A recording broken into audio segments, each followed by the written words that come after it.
Hello guys, welcome to ఏకమైస్ academy Hyderabad. మనం ప్రతిరోజు డిస్కస్ చేస్తాం కదా డైలీ కరెంట్ అఫైర్స్ తెలుగులో.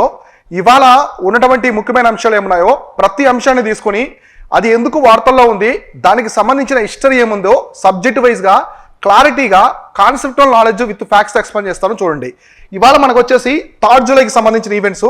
సో ఒకవేళ ఏదైనా డేకి సంబంధించిన కరెంట్ ఈవెంట్స్ మిస్ అయితే ఖచ్చితంగా నేను వాటిని నెక్స్ట్ క్లాసుల్లో కవర్ చేస్తాను కాబట్టి మీకు ఎలాంటి ప్రాబ్లం అయితే ఉండదు. ఒక మంత్లో ఉండే కరెంట్ ఈవెంట్స్ అన్ని కూడా ఎక్స్ప్లెయిన్ చేస్తూ ఉంటాను, ఫాలో అవుతూ ఉండండి. సో ఫస్ట్ ఇవాళ వచ్చేసి మనకి ఫస్ట్ ఈవెంట్ ఆర్టిమిస్ అకార్డు. స్పేస్కి సంబంధించి ఒక అకార్డు అయితే వచ్చింది. అకార్డు అంటే ఒక రూల్స్ అండ్ రెగ్యులేషన్స్ ఉన్నటువంటి ఒక అగ్రిమెంట్ లాంటిది అనమాట. మనకి అవుటర్ స్పేస్ ట్రీటీ అని చెప్పేసి ఆల్రెడీ ఒకటి ఉంది.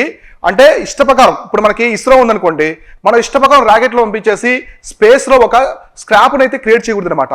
ఏంటి, ఈ శాటిలైట్స్ని పంపించేసి డెబ్రిస్ అంటారు. అంటే చెత్త అంతా భూమి చుట్టూ పైన ఆకాశంలో చెత్త అంతా పెరిగిపోయి ఉంటుంది. ఇప్పుడు శాటిలైట్ ఉంది, దాని ఎక్స్పైర్ అయిపోయింది అనుకోండి, అది కూలి సముద్రంలో పడిపోతే ప్రాబ్లం లేదు, కానీ అక్కడే డెబ్రిస్లా తిరుగుతూ ఉంటుంది. ఇట్లాంటి వేస్టేజ్ మొత్తం కూడా వాటి వల్ల ఏంటంటే స్పేస్ అనేది, ఆ స్పేస్ ఎన్విరాన్మెంట్కి చాలా ప్రాబ్లం అనేది క్రియేట్ అవుతూ ఉంటుంది. దానికి సంబంధించి రీసెంట్గా ఒక అవుటర్ స్పేస్ సిటీ అనేది ఎప్పుడో వచ్చింది. ఇప్పుడు ఆర్టిమిస్ అకార్డు అని చెప్పేసి ఇంకోటి వచ్చింది. ఇదేంటో చూద్దాం. ఇది దేనికి సంబంధించింది అంటే స్పేస్ సెక్టార్కి సంబంధించింది. స్పేస్ సెక్టార్కి అయితే సంబంధించింది. ఇట్లా గుర్తుపెట్టుకుంటే చాలు. ఇప్పుడు క్వశ్చన్స్ అనేది ఎలా అడుగుతారంటే కరెంట్ ఈవెంట్స్లో, so Artemis record seen recently news అడుగుతారు. సో రీసెంట్ న్యూస్ లో మనము ఆర్టిమిస్ అకార్డు అనేది చూసాము. ఇది దేనికి సంబంధించింది, which is related to which of the following అని చెప్పేసి అడుగుతారు. అక్కడ ఇస్తారు defence, space sector, defence sector, లేకుంటే ఎన్వైరన్మెంట్కి సంబంధించా లేదా ఎకానమీకి సంబంధించి ఇట్లా అడుగుతారు అనమాట. కాబట్టి ఖచ్చితంగా ఈ వర్డ్స్ అనేవి, టర్మ్స్ ఇన్ న్యూస్ అనేది ఎక్కువ అడుగుతుంటారు కాంపిటేటివ్ ఎగ్జామ్స్ లో, ఎస్పెషల్లీ కరెంట్ ఈవెంట్స్ లో. ఇవి అన్ని కూడా కవర్ చేస్తూ ఉంటారు, ఫాలో అవుతూ ఉండండి. సో ఇక్కడ India became the 27th signatory to the Artemis Accord, a set of non-binding guidelines that underpin the Artemis program, a US-led project to return humans to the moon permanently.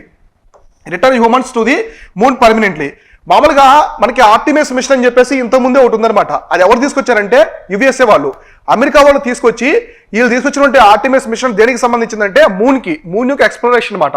చంద్రుడి మీద research చేసి అక్కడ మానవులు నివసించే విధంగా ఆ environment ని మనం క్రియేట్ చేయాలనే ఉద్దేశంతో ఈ ఆర్టిమిస్ మిషన్ అనేది తీసుకొచ్చారు. ఇప్పుడు దాని ప్రకారం మూన్కి సంబంధించి, అంటే స్పేస్ కి సంబంధించే విధంగా ఒక ట్రీటీ ఉందో అలానే మూన్కి సంబంధించినట్టుగా దీన్ని తీసుకొచ్చారు. ఇప్పుడు ఇందులో ఇండియా అనేది 27th signatory. ఆల్రెడీ ఇందులో 26 కంట్రీస్ అయితే ఉన్నాయి ఈ ఆర్టిమిస్ అకార్డులో. ఇప్పుడు ఇండియా అనేది 27th కంట్రీకి అయితే సైన్ చేసింది అనమాట. ఇది ఎవరు తీసుకొచ్చారంటే యుఎస్ లెడ్, సో అమెరికా వాళ్ళకి సంబంధించినటువంటి అకార్డు అనమాట. సో నెక్స్ట్ ఇక్కడ చూడండి, ఎంత వార్తల్లో ఉంది కాబట్టి డిస్కస్ చేస్తాము. Next Artemis named after they Greek moon goddess. So ఈ ఆర్టిమిస్ అనే నేమ్ ఎలా తీసుకున్నారంటే గ్రీక్ సంబంధించిన అనమాట. మనకి గ్రీక్ మైథాలజీ ఉంది కదా, సో గ్రీక్ పురాణాల్లో ఆడొచ్చేసి మూన్ గాడెస్ అనమాట. చంద్రుడికి సంబంధించిన దేవతని ఆర్టిమిస్ అని చెప్పేసి పిలుస్తారు. మనకి ఎక్కువ చూడండి స్పేస్ కి సంబంధించిన ప్లానెట్స్ ఇవన్నీ కూడా గ్రీక్స్ టైంలోనే చూస్తారు. ఎందుకంటే గ్రీకు యొక్క మైథాలజీలో చాలా మంది చరిత్రకారులు ఉన్నారు కదా, అప్పుడు ఖగోళ శాస్త్రవేత్తలు ఉండేవాళ్ళు. వాళ్ళంతా మూన్స్ వీటి మీద అవి మొత్తం గ్రహ పరిణామాలు అవన్నీ చూసేవాళ్ళు కదా, వాటికి సంబంధించి నేమ్స్ అనేది పెట్టారనమాట. ఇక్కడ చూడండి, reference the comprehensive agreement drawn up by the US. So US to bring together nations that shares a common vision for the civil space exploration. ఈ వర్డ్ చాలా ఇంపార్టెంట్. సో ఇక్కడ ఏమిచ్చారంటే civil space exploration.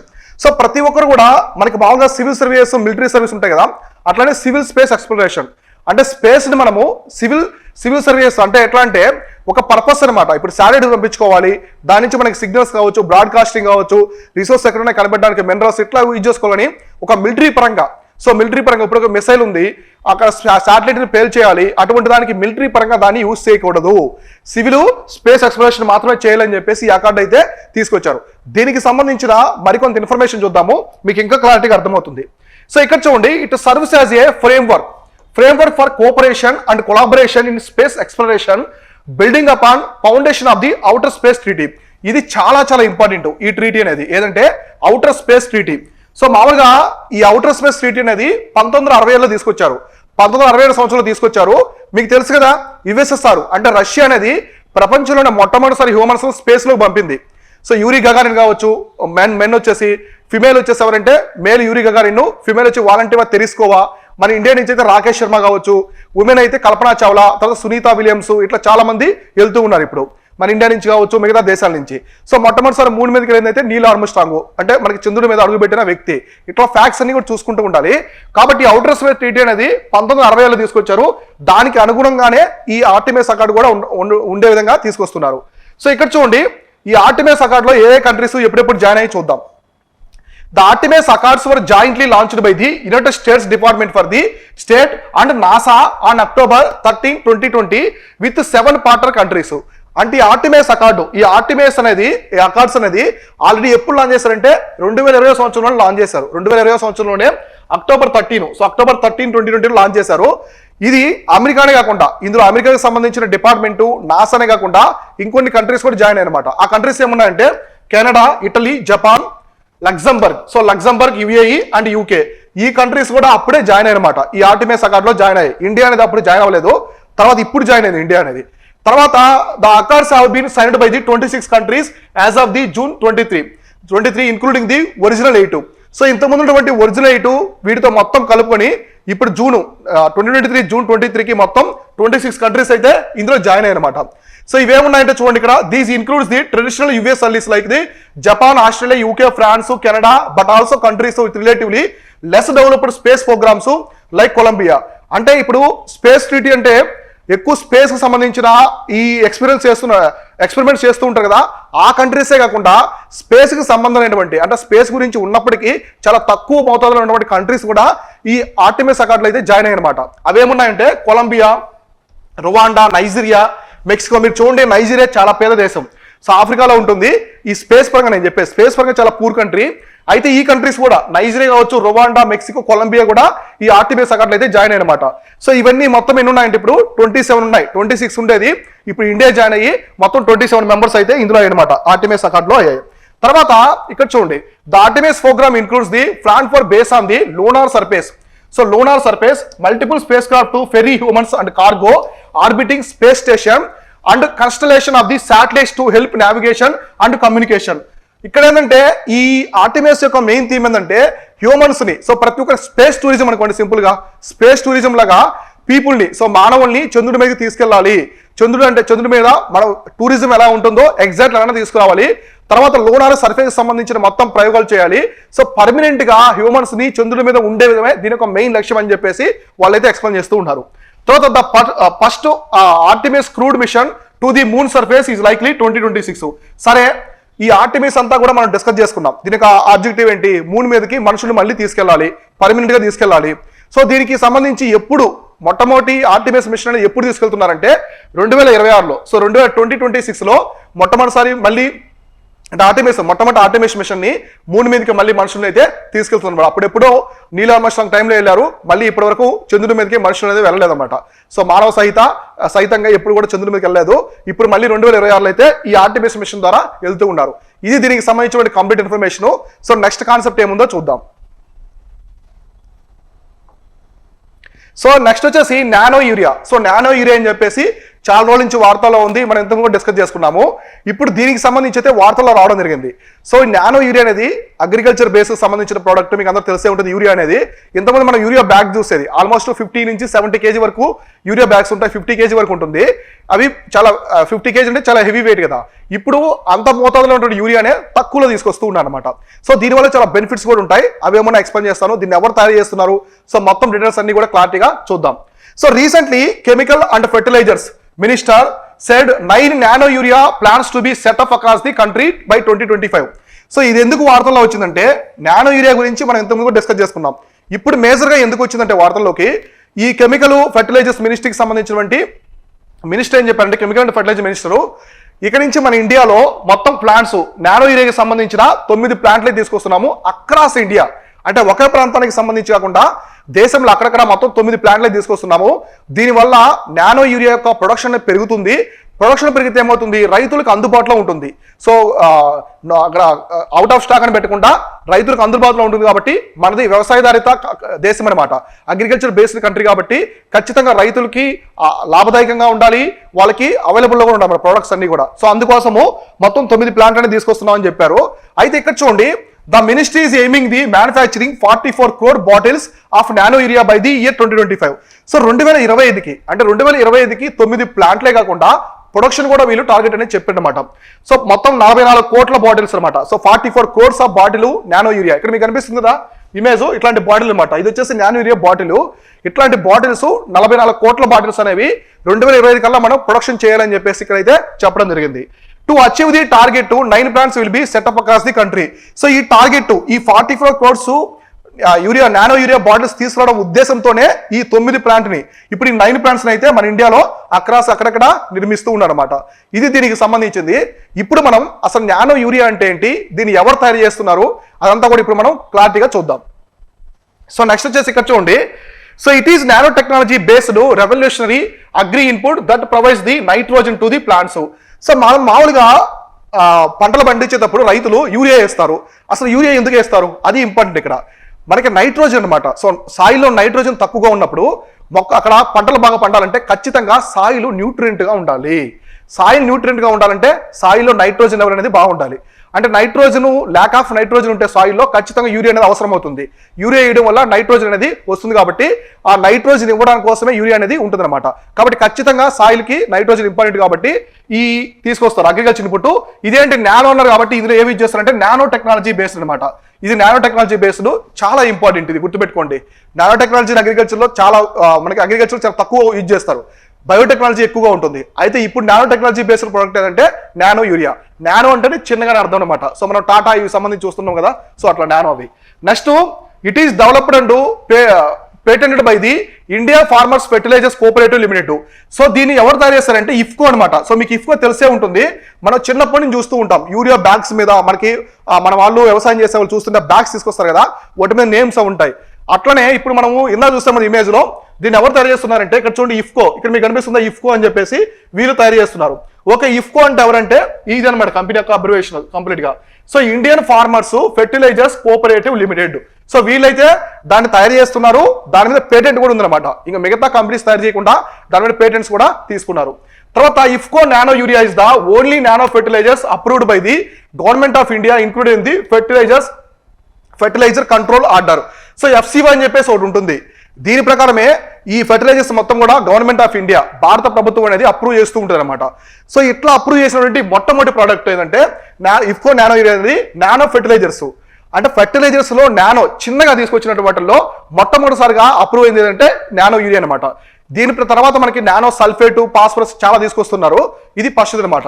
So urea absorption rate by crops is 80%. So ఇది 80%.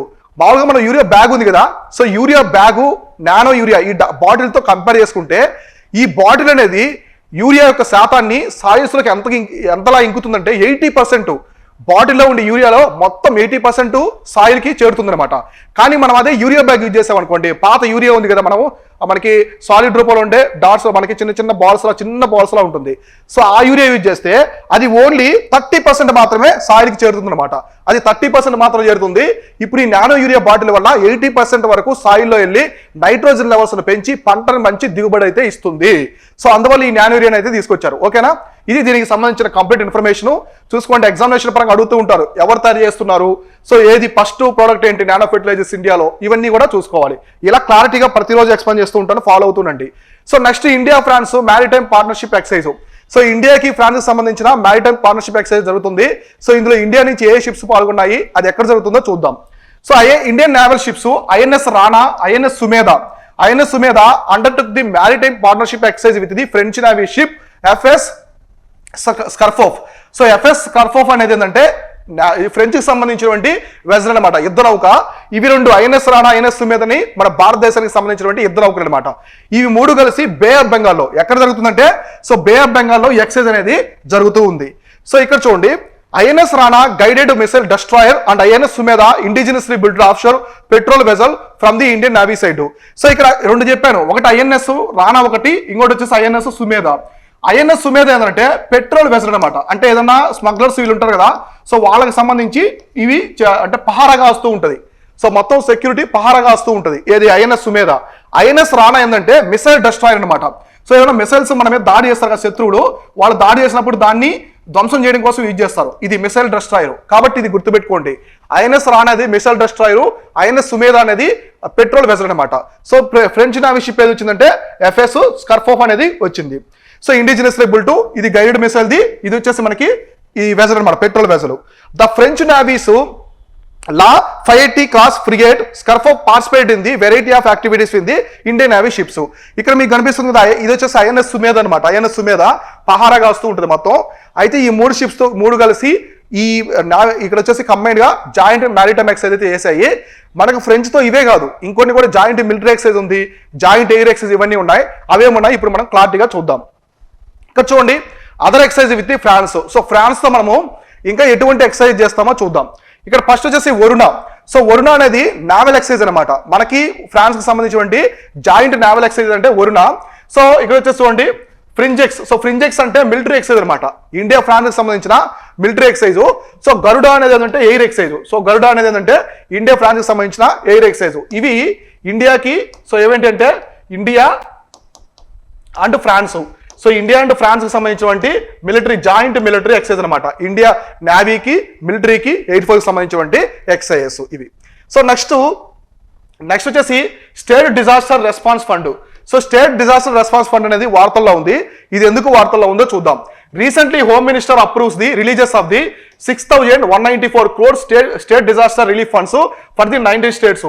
So మొత్తం 19 రాష్ట్రాలకి ఈ విపత్తు నిర్వహణ కోసం వచ్చేసి ఈ ఫండ్స్ అని రిలీజ్ చేస్తారనమాట.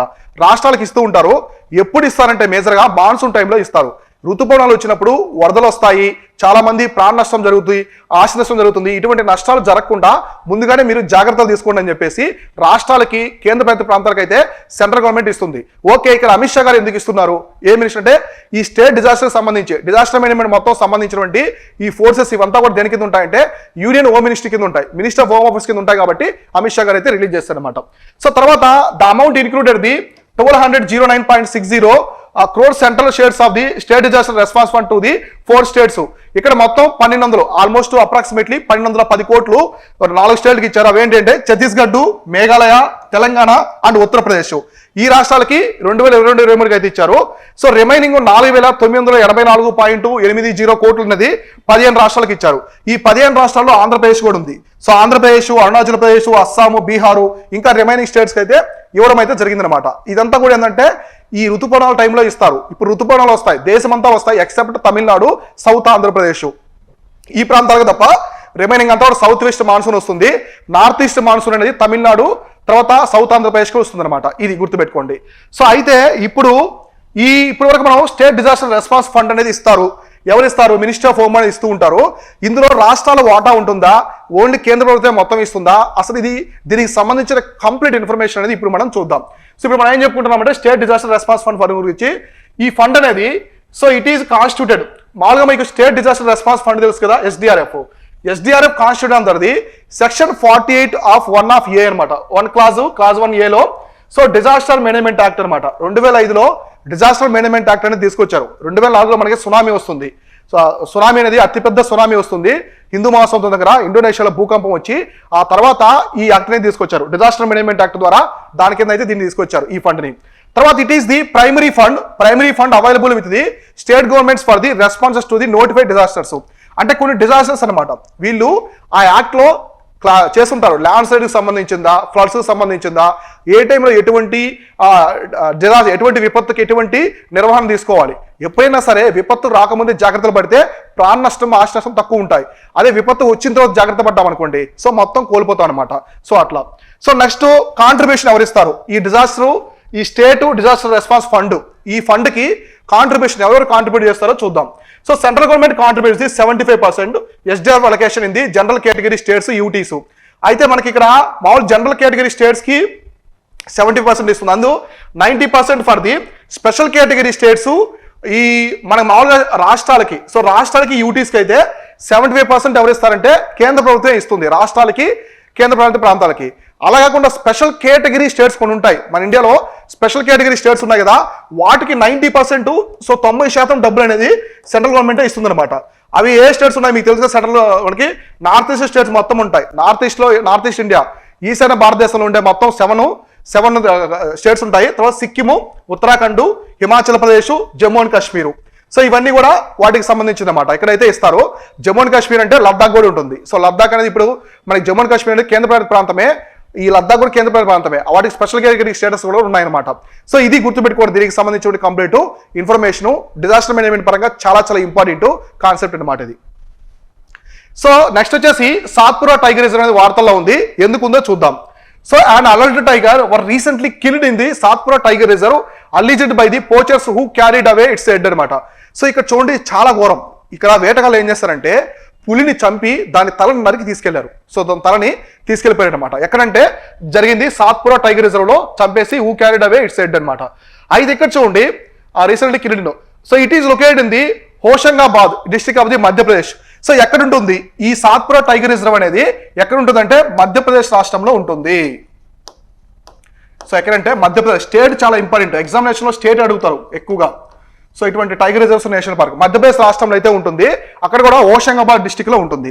తర్వాత it is located in the Satpura ranges of the central Indian landscape, Satpura mountain ranges అనమాట. సాత్పురా హిల్స్ ఉన్నాయి కదా, ఈ సాత్పురా హిల్స్ లో ఉంటుంది.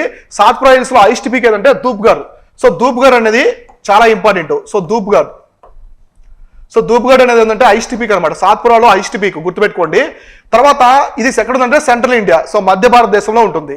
It is lies of the south of the river Narmada. Exactly ఇది Narmada river, western flowing river నర్మదాకి వెస్ట్ సైడ్ అంటే పశ్చిమ వైపున ఉంటుంది. సో Satpura basically meaning the seven folds. Satpura అంటే సాత్ అంటే 7 కదా, సాత్పురా అంటే 7 అంటే వంపు తిరిగి ఉంటాయి అనమాట, వంపులుగా ఉంటుంది, 7 వంపులు ఉంటుందని చెప్పేసి దాన్ని సాత్పురా హిల్స్ అని చెప్పేసి పిలుస్తూ ఉంటారు లోకల్ గా. It's a water shed between the Narmada and the Tapti river. So మామూలుగా నర్మదా తప్తి ఫర్ ఎగ్జాంపుల్ ఇది సాత్పురా హిల్స్ అనుకోండి, ఇది సాత్పురా హిల్స్ అనుకుంటే దీనికి పశ్చిమాన నర్మదా రివర్ పోతూ ఉంటుంది, ఈ సైడ్ ఏం పోతుంటుంది అంటే ఈ తప్తి రివర్ పోతూ ఉంటుంది. అందువల్ల ఇది నర్మదాకి తపతికి మధ్య డిఫరెన్స్ అనమాట, 2 రివర్స్ మధ్య వాటర్ షెడ్ లా పనిచేస్తూ ఉంటుంది. ఇది దీనికి సంబంధించిన కంప్లీట్ ఇన్ఫర్మేషన్. ఈ సాత్పురా టైగర్ రిజర్వ్ ఎక్కడుందంటే మధ్యప్రదేశ్ రాష్ట్రంలో అయితే ఉంటుంది. సో ఇవి వాటి కరెంట్ అఫైర్స్. ఇలానే ప్రతిరోజు మనం కాన్సెప్ట్ అనేది తీసుకొని క్లారిటీ ఎక్స్ప్లెయిన్ చేస్తూ ఉంటాను, ఫాలో అవుతూ ఉండండి. Thank you all.